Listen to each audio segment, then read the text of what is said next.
ನಮಸ್ಕಾರ. ಭಾರತ ವಿರುದ್ಧ ಹೀನಾಯವಾಗಿ ಸೋತ ಬಳಿಕ ಅತ್ತರು ಕೇನ್ ವಿಲಿಯಮ್ಸನ್ ಬಳಿಕ ಟೀಂ ಇಂಡಿಯಾದ ಕುರಿತು ಹೇಳಿದ್ದನ್ನ ಕೇಳಿದರೆ ನೀವು ಕೂಡ ಸೆಲ್ಯೂಟ್ ಮಾಡ್ತೀರಾ. ಹಾಗಾದರೆ ಸುದ್ದಿಯ ಸಂಪೂರ್ಣ ಮಾಹಿತಿ ಏನು? ಅಷ್ಟಕ್ಕೂ ನ್ಯೂಜಿಲೆಂಡ್ ಟೀಂ ಇಂಡಿಯಾ ವಿರುದ್ಧ ಸೋತ ಬಳಿಕ ಕೇನ್ ವಿಲಿಯಮ್ಸನ್ ಹೇಳಿದ್ದೇನು ಗೊತ್ತಾ? ಹೀಗೆ ಇದರೆಲ್ಲದರ ಬಗ್ಗೆ ಇವತ್ತಿನ ಈ ಒಂದು ವಿಡಿಯೋದಲ್ಲಿ ಸಂಪೂರ್ಣವಾಗಿ ತಿಳಿಸಿಕೊಡ್ತಾ ಹೋಗ್ತೀನಿ. ಆದ್ದರಿಂದ ದಯವಿಟ್ಟು ಈ ವಿಡಿಯೋವನ್ನ ಕೊನೆವರೆಗೂ ನೋಡಿ. ಆದರೆ ಅದಕ್ಕಿಂತಲೂ ಮುನ್ನ ನೀವು ಕೂಡ ಟೀಂ ಇಂಡಿಯಾದ ಅಪ್ಪಟ ಅಭಿಮಾನಿಗಳಾಗಿ ಈ ವಿಡಿಯೋವನ್ನ ನೋಡುತ್ತಿದ್ದರೆ ತಪ್ಪದೆ ಈ ಕೂಡಲೇ ನಮ್ಮ ಚಾನೆಲ್ಗೊಂದು ಸಬ್ಸ್ಕ್ರೈಬ್ ಮಾಡಿ ಹಾಗೂ ವಿಡಿಯೋಗೊಂದು ಲೈಕ್ ಮಾಡಿ. ಹೌದು ಸ್ನೇಹಿತರೆ, 2025ರ ಚಾಂಪಿಯನ್ಸ್ ಟ್ರೋಫಿ ಲೀಗ್ನಲ್ಲಿ ಟೀಂ ಇಂಡಿಯಾವು ತನ್ನ ಗೆಲುವಿನ ನಾಗಾಲೋಟವನ್ನ ಮುಂದುವರೆಸಿದೆ. ದುಬೈನಲ್ಲಿ ನಡೆದ ಲೀಗ್ ಹಂತದ ಕೊನೆಯ ಪಂದ್ಯದಲ್ಲಿ ಕಿವೀಸ್ ವಿರುದ್ಧ ಭಾರತ ತಂಡ 44 ರನ್ಗಳ ಭರ್ಜರಿ ಗೆಲುವು ದಾಖಲಿಸುವ ಮೂಲಕ ಟೂರ್ನಿಯಲ್ಲಿ ತಾನಾಡಿದ 3 ಪಂದ್ಯಗಳಿಂದ 3ರಲ್ಲಿ ಗೆಲುವು ದಾಖಲಿಸಿ ಅಜೇಯ ತಂಡವಾಗಿ ಸೆಮಿಫೈನಲ್ಗೆ ಎಂಟ್ರಿ ನೀಡಿದೆ. ಸ್ನೇಹಿತರೆ, ದುಬೈ ಅಂತಾರಾಷ್ಟ್ರೀಯ ಕ್ರೀಡಾಂಗಣದಲ್ಲಿ ನಡೆದ ಈ ಒಂದು ಪಂದ್ಯದಲ್ಲಿ ಟಾಸ್ ಸೋತು ಮೊದಲು ಬ್ಯಾಟಿಂಗ್ ಮಾಡಿದ ಟೀಂ ಇಂಡಿಯಾವು ನಿಗದಿತ 50 ಓವರ್ಗಳಲ್ಲಿ 249 ರನ್ ಕಲೆ ಹಾಕಿ 9 ವಿಕೆಟ್ ಕಳೆದುಕೊಂಡಿತು.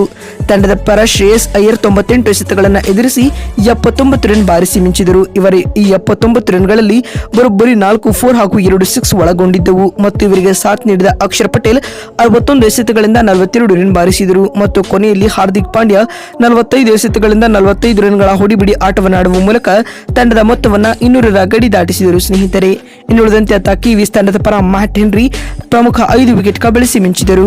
ಪಂದ್ಯ ಗೆಲ್ಲಲು 250 ರನ್ಗಳ ಗುರಿಯನ್ನು ಬೆನ್ನಟ್ಟಿದಂತ ಕಿವೀಸ್ ತಂಡಕ್ಕೆ ಭಾರತದ ಸ್ಪಿನ್ನರ್ಗಳು ಕಂಟಕವಾಗಿ ಕುಳಿತರು. ಪರಿಣಾಮವಾಗಿ ನ್ಯೂಜಿಲೆಂಡ್ ತಂಡವು 45.3 ಓವರ್ಗಳಲ್ಲಿ ಕೇವಲ 205 ರನ್ ಕಲೆ ಹಾಕಿ ಆಲ್ಔಟ್ ಆಗಿತ್ತು.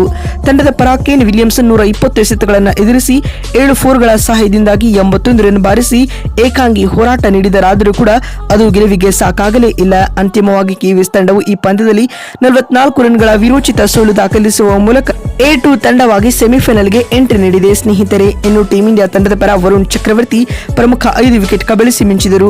ಮತ್ತು ಕಿವೀಸ್ ತಂಡದ ಈ ಹೀನಾಯ ಸೋಲಿನ ಕುರಿತು ಮಾತನಾಡಿದ ತಂಡದ ಮಾಜಿ ನಾಯಕ ಕೇನ್ ವಿಲಿಯಮ್ಸನ್ ಭಾವುಕರಾಗಿ ಈ ರೀತಿಯಾಗಿ ಹೇಳಿದ್ದಾರೆ. ನಾವು ಈ ಸೋಲಿನಿಂದಾಗಿ ತುಂಬಾ ನಿರಾಸೆಗೊಂಡಿದ್ದೇವೆ. ಆದರೂ ಕೂಡ ಭಾರತ ವಿರುದ್ಧ ಒಳ್ಳೆಯ ಪೈಪೋಟಿಯನ್ನ ನೀಡಿದ್ದೇವೆ.